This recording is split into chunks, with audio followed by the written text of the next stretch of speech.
Here is yet another story from Masvingo inofanira kukuyeuchidza kuti unofanira kunamata each and every day. Life is more spiritual than you think. Zviriko zvipoko, zviriko zvemweya, zviriko, and hama dzangu, we must be alert, we must be vigilant. Tinofanira kugara tiri alert tichiziva kuti zvinhu izvi zviriko. Nyaya yedu iyi inobva nechekumasvingo kuna sista anodatonyatsodzanangurira zvakaitika mushure mekunge vatumwa enda unotsvaga mbudzi yainge yarasika pamba. Kana iri first time yako kuya pana pamazimu untold stories zvakanganosiyawa, subscribe, follow nekushare to as many people as you can. Kungori posta chete kwakatotikoshera iko kwandika hatina kukupedzera nguva, gatinyasopinde munyaya tinyatsonzwa kuti zvakafamba sei.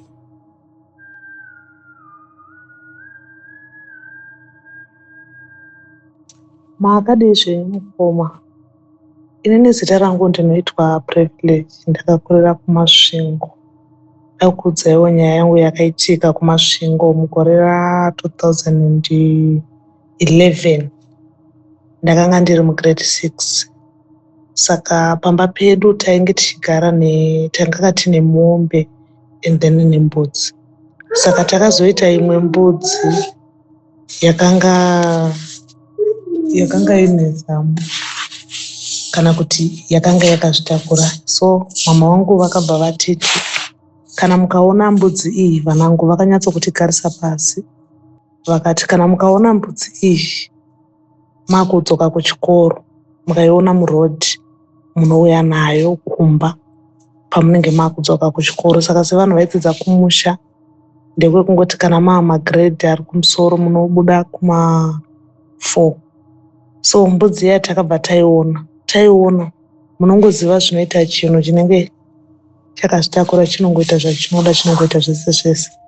Saka patakatoiona yakabva yatanga kumhanya ichitiza, tikati ngatisiyanei nayo. Saka taigara tiri 3, inini nemabrothers angu then mama. Saka takabva tasvika kumba mama ndobva watochivhunza kuti mbudzi iyaya mambosangana nayo here maposa. Tikati maposa hatina kumboiona. Saka vakatanga kuvhunza inini, ndobva wazobvunza imwe brother yangu yaitera. Pavakazobvunza kuti wana akabva ati mbudzi taiona. Saka mama wangu saka budai izvezvi munoitora. Apa kwakanga kwaandofunga kuma-around 7. Saka takabva tabuda paya takuenda kunotora chimbudzi kwataiona nekuti tainyatsokukuziva. But kwakanga kuri kumakomo, ndofunga kumakomo ikoko kwaizongowanikwa imba 1 chete ndo yaiwanikwa ikoko. Umwe wese kwaingova kumunda. Saka takabva tatotanga kufamba tichifamba. So at first takasangana nechimwe chinhu chakakurosa kumberi kudai chaita kunge hatanyazokunzwisisa kuti yakanga iri mbudzi here, yaiva kuti titi yakanga iri mbudzi kuti yaiva nkuru here, hatina kunyatsonzwisisa chinhu ichocho. Saka chabva changokurosa nepamberi pedu tichimhanya. Tikatoti mheno pamwe nguruve dzemusango dzedzi. Takakundika nekufamba nerwendo rwedu nemabrothers angu tichienda kwatanga taiona, because tainyatsoziva kuti taiona kopi mbudzi.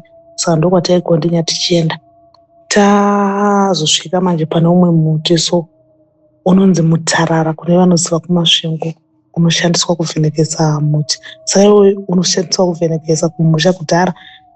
Saka ipapo manje takatosvika wakanga uchiri nemashizha wanga wakatowanda.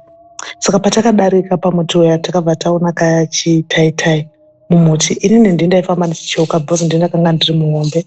Saka ndaiti ndikafamba ndaicheuka patatoona pato amati wane kachitaitai. Saka taona kachitaitai keke ndobva ndaramba ndichifamba. Pandakazocheuka futi kechitu ndakabva ndaona mumuti muya maane moto wairatidza kunge uri pasi.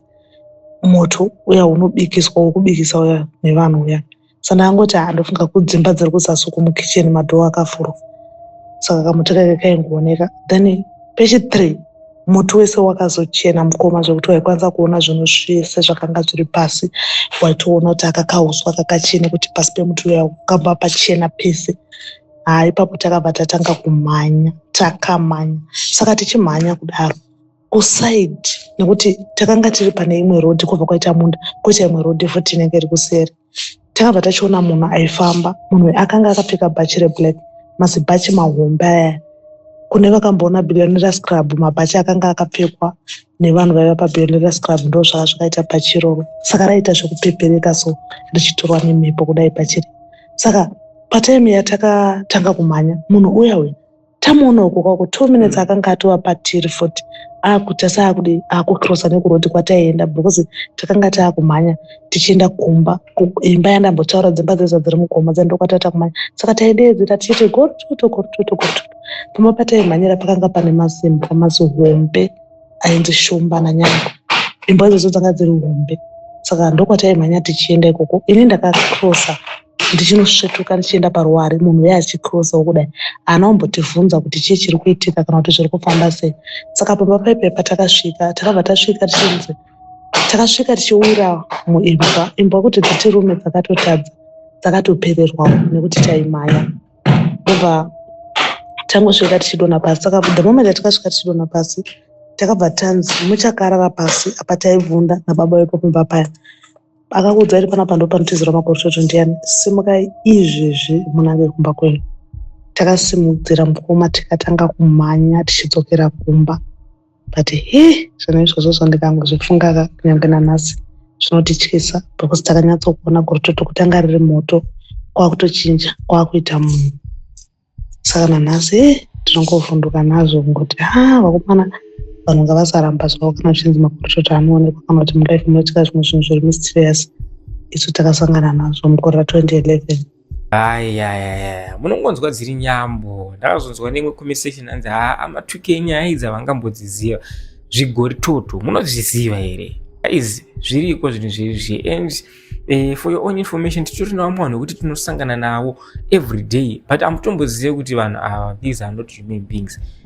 Zvato zvimaspirits zvatirosangana nazvo but just because we are ignorant manje anogona hatitoda kuacknowledge kuti zvinhu izvi zviriko so that togara tiri safe tichinyatsoziva kuti zvakadai zvikufamba so. Anyway, this is Slick Media TV pano pamazimu Untold Stories. Kana une nyaya yako saka unondibata pa 0777448050 namba ndichadzisa mu description nemu section andika so that it will be easier for you kutora number of what bata unyotsanangurira kuti zvakafamba sei, chii chaitora nzvimbo kwauri koko, kana kuti if you feel like you have to share your story nemhuri yeZimbabwe. Until next time, cool, Shazar.